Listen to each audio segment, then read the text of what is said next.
Hi there, yes, not usual place for doing videos, it's just while editing this video I realised I don't have an intro what this video is going to be about. I kind of just get straight into it, don't really like it, so this is why I'm making this part, yes. Today's video will be a movie review, so sit back, relax, and enjoy this video.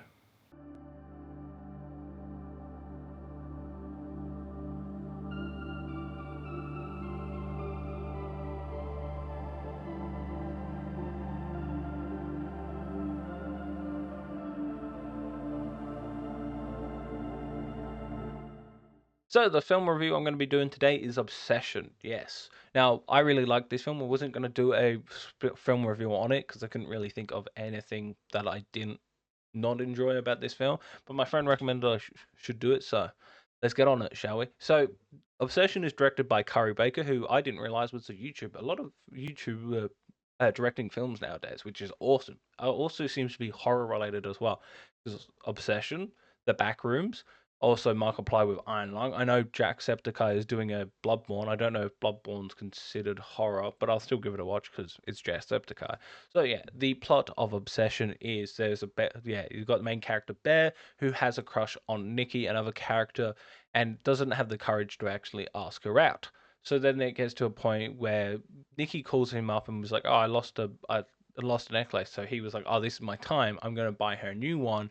And like ask her out. Then he doesn't end up finding it. He gets something else called a one wish willow, which is yeah like if you grant a wish, it will come true. So he buys that.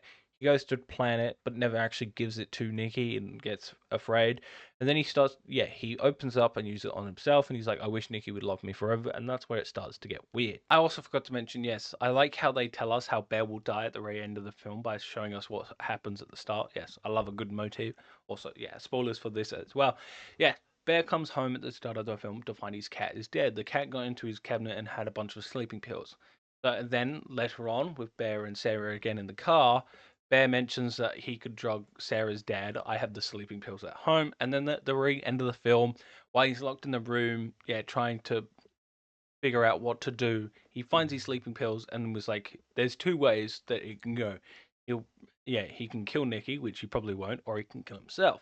So that's what he does. He takes the sleeping pills, takes a bunch, which actually doesn't like he kind of regrets it, tries to vomit them back up, but because Nikki found another make one wish willow, she snaps it so that Bear can love her, which then ultimately does kill him because he forgets about the sleeping pills or forgets about trying to throw them back up and causing them to then eventually kill him, which I just yeah, I love a good motif in a film. Now yeah, I really enjoyed this film. I thought it was something different from horror films. I also like how horror films, compared to all other films, seem to actually give like new actors a chance and not just use the same like Hollywood actors, which is really cool.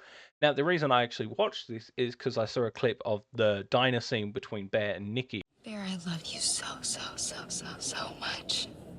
I don't think I could live without you.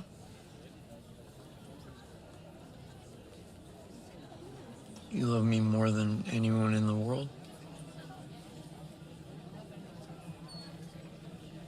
Yes, more than anyone. Nikki, Yeah? does your dad really have cancer?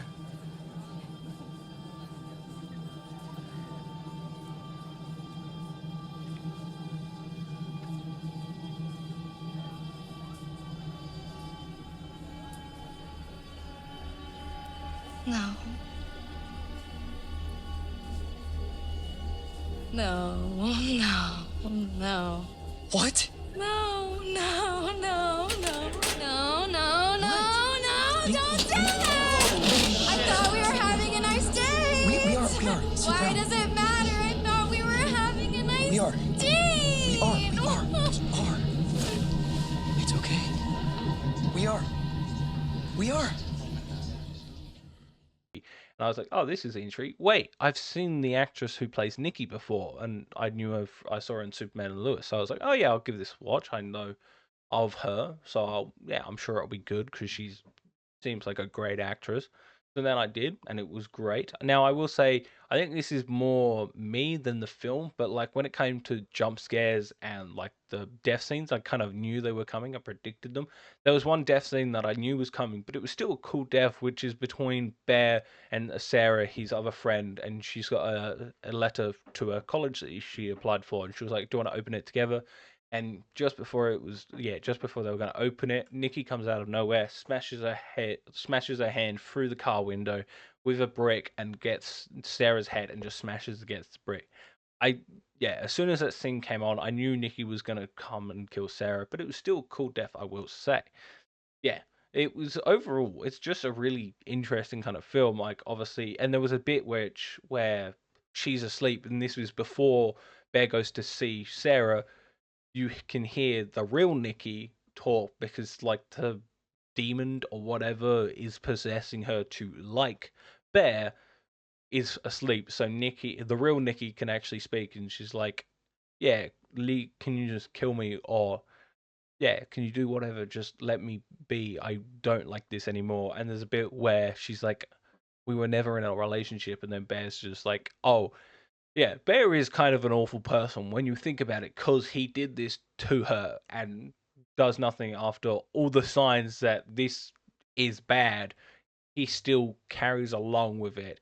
Another thing that I also think, this is not movie related, but a thing that I think about is like at the end of horror movies, what happens to the characters? Because yeah, you got some situations where it's like, oh, they murdered a bunch of people. Like obviously they were demons, but like they come out, who else is gonna know that? Yeah, no one else is gonna know that they were demons. So it's like, what's gonna happen after Obsession when she walks out and there were bits of her smashing a glass in her eye, bits where she moves Sarah, and now Sarah's in that apartment with a bunch of other dead bodies. Would she get arrested? What would happen to her at the end of this film? Yeah. But yeah, overall, I think it was a 10 out of, let's say 9 out of 10. I did feel like there were some bits where it was kind of slow, but then there were other bits where it was really good pacing. I also like how, I don't know if it was on purpose, but it seemed to have like stop motion elements when she was like moving in the background. It kind of felt like that old like horror movie where they used stop motion, which was kind of cool. I really liked that.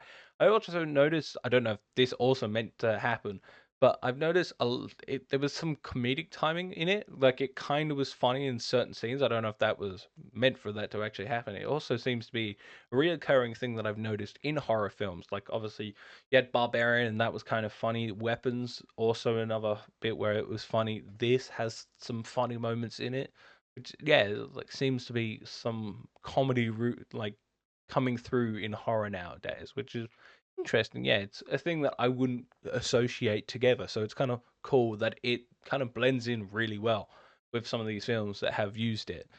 But yeah, that was yeah. I'd give Obsession a 9 out of 10. I thought it was a fantastic film. So yeah, my next film that I want to go see is The Backrooms. Until then, see you later.